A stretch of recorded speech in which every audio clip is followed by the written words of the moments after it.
nilalagyan ko po nito. Tapos, meron din po akong fabric.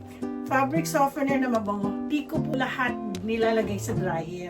Lahat ng mga yun mahalaga dahil bigay ng mga ibang tao sa akin dahil doon ko makikita ang way na mahal pala ako ng mga tao. Tell me how the garden grows, Tita Meriton.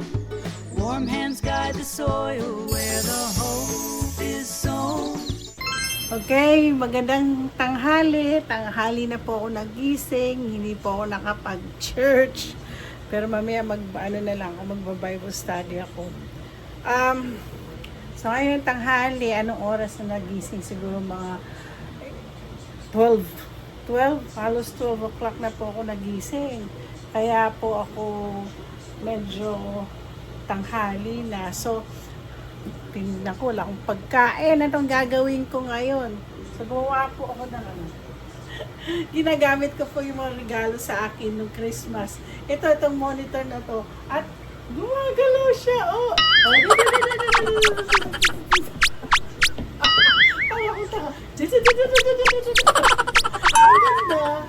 Ang ganda na binigay sa akin. Eh, bakit namula?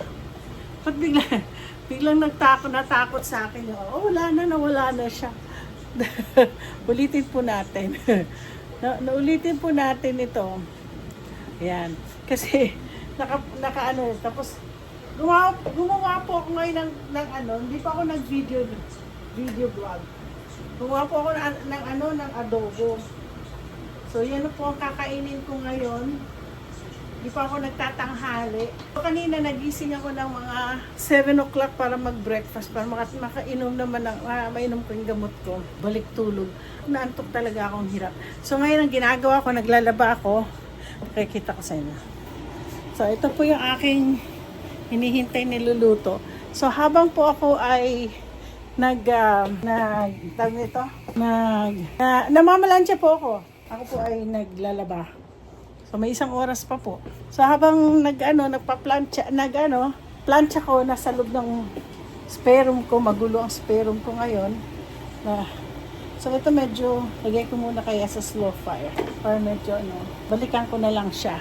Magulo ang ang spare room ko. Pero kailangan nito, malinis po siya kaagad kasi po, darating po yung pamangkin ko at dito siya magi-stay. So, habang ako'y namamalansya. Dito po kasi sa Amerika, wala po kaming normally kasi pag ganito pag ganitong busy na ako, ang ginagawa ko po, ako po ay nagpapa-dry cleaning. Wala na, lugi na yung dry cleaner ko. Magpa-plancha na lang ako. Sayang din po.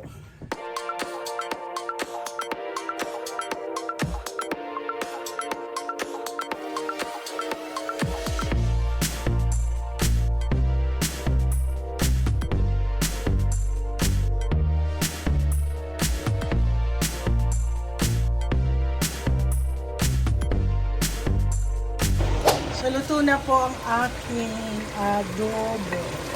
Ito po ay mantika ko pa siya. Yan. Mantika. Gusto ko yung mantika. Pero ngayon, luto na. Luto na yung kanin ko. Pero meron ako isang gustong kainin. Gumawa po ako ng mga lumpia. Pirituhin ko na kasi baka minsan po, huwag nyo i-over frozen yung mga pino-frozen nyo, kasi may tawag daw sila dun pag over ang frozen. Kasi minsan ang asawa ko nagtatapon na pag nakakita niya yung hindi na maganda po. It's not good to the health na raw. So subukan ko magprito, konti lang yan. Grabe, buong araw. Ako po ay nagutom. Kanina last time nakita niyo nagluto po ako ng adobo was kanina pang mga 2:30, mga 2 mga ganon. Kaya nagkaroon ako ng late lunch. Ngayon is already 7:30. Namalansya ako, tapos dumating si Gab, kinuha niya kanyang gift. Panoorin niyo yung Anyway, ngayon ko lang naibigay kay Gab yung gift niya. Kasi busy po ako. Ngayon, pinakita ko sa inyo yung ang aking labada. Tapos hindi pa ako tapos sa ano, marami pa akong tatapusin sa plancha. Eh ngayon, 7:30, nagugutom na po ako. Wala akong choice kundi kumain ng ramen.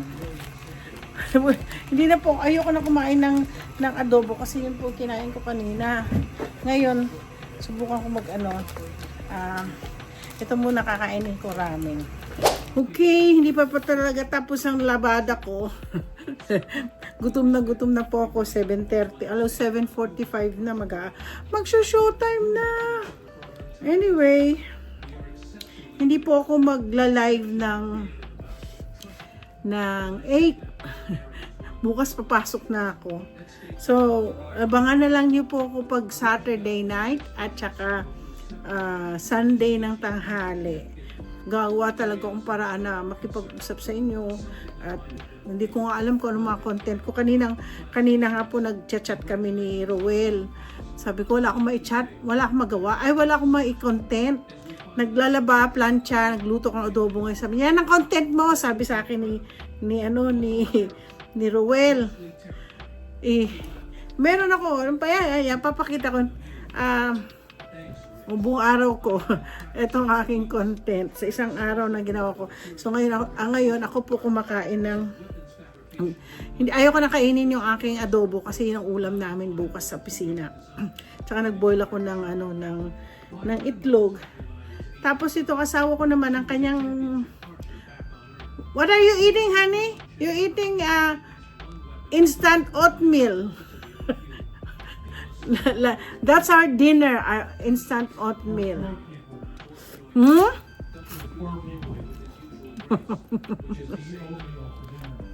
Yeah, you have oatmeal and I have noodle wrap. So, ganyan lang po talagang buhay.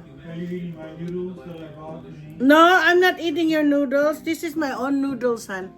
And you can even bother to eat this noodle because it's a little bit so spicy. Sabangan ninyo at medyo nakarinig ko ng stop na po yung aking laundry. Ay, itong buhay sa Amerika. Wala pong may housekeeper ako. Andito kanina si Luchi, naglinis-linis. Si Luchi kasi linis. Ayos, asikaso. Nalinis na, no? Wala na. Nakitpansin yun, wala na yung pero marami pa dito. Marami pa rin yung kalat. Nandito pa yung mga regalo, mga ibang dyan. So, bala ko bumili ng isa pang stool na ganyan. Dami. Clutter. Ayaw mo sa totoo lang. Ayaw ko sa lahat yung yung makalat na bahay. Kung pwede nga lang maging minimalist na ako. Ayoko na bumili na kung ano-ano, anik-anik. Ang dami kasi nagbibigay ng regalo. Kaya, hindi ko naman pwedeng itapon. Lahat ng mga yun mahalaga dahil bigay ng mga ibang tao sa akin. Dahil doon ko makikita ang way na mahal pala ako ng mga tao. So, mga ninyo, marami pa. Eto, tapos na rin sa wakas. Ang tagal. Tingnan nga natin kung kasi kanina, inulit ko po to kasi bigla po kasi siyang nag-error. So, inulit ko, kumabot ako siguro 3 oras, 4 na oras naglalaba. Bango. Hindi ko napakita sa inyo yung kung paano po ako maglaba. Nilalagyan ko po nito. Tapos, meron din po akong fabric softener na mabango. Gusto ko yung lavender. Kaya, ang bango. Medyo naman na siya, na-drain na. So, ako po pag naglalaba po, hindi ko po lahat nilalagay sa dryer. Gaya nito, yun, pajama yon, so pwede siya i-dryer. Ito mga pantalon ko, ko to, patutuin ko sa dito. Oo. Ayoko kasing, kasi minsan palalo ng shirt, nabubutas. Iniiwasan ko po. Ayoko po sila. Yung mga damit ng gaya ng pajama, okay lang siya. Gaya nitong t-shirt ko. Ingat na ingat po ako. Pag naglalaba po ako, ingat po ako. Lalo na pag nasa probinsya ako. At least maganda naman sa sa mga ano, kasi alam mo, dito sa Amerika, wala akong gagawa nito kundi kayo. So, si Lucci, ang nilalabhan lang niya yung damit ng asawa ko. Ako hindi. Kasi delikado po ako. Masyadong ano ko sa pagdating ng paglalaba. So ako na lang naglalaba. Kasi ayoko nang may pumapalpak sa aking mga damit. Lalo na hindi ho basta-basta yung damit ko. So itong polo ko, hindi po siya mapupunta dito. Ngayon, may mga ano ko, ilalagay mo yan dyan. So, meron akong mga pajama. Pag nasa probinsya po, pag umuwi ako ng Pilipinas, natutuwa ako kasi wala akong ginagawa kundi marami pong gumagawa niya para sa akin. Mga ano namin, mga angels namin, sila po ay naglalaba para sa akin. Binibigyan ko naman sila ng malaking bonus. Kaya sabi ng mga kapatid ko, yung mga angels namin, uy, ngayong taon na to, hindi ko yata sila nabigyan. So, hindi, basta pag naumuwi ako, lahat sila meron. Kasi lahat po sila nagsisilbi sa akin. So, dito sa Amerika, wag na ho kayo aasa na may gagawa nito. Yung naman mga kaibigan ko, pag ayaw na nila mamalansya, ako kailangan maplansya yung damit ko. Ako, ewan ko, ever since, nung nandiyan ako sa Pilipinas, kailangan nakaplansya lahat damit ko. Sila naman, bumibili sila ng damit, tapos gaganunin lang nila para hindi na siya i-plansyahin. Ganyan. Ayoko kasi pagdating sa ano kasi na ano yan eh, na nagkakaroon na, eto buti yan, puti na yan, hindi ko na po siya diyan lang siya sa dryer.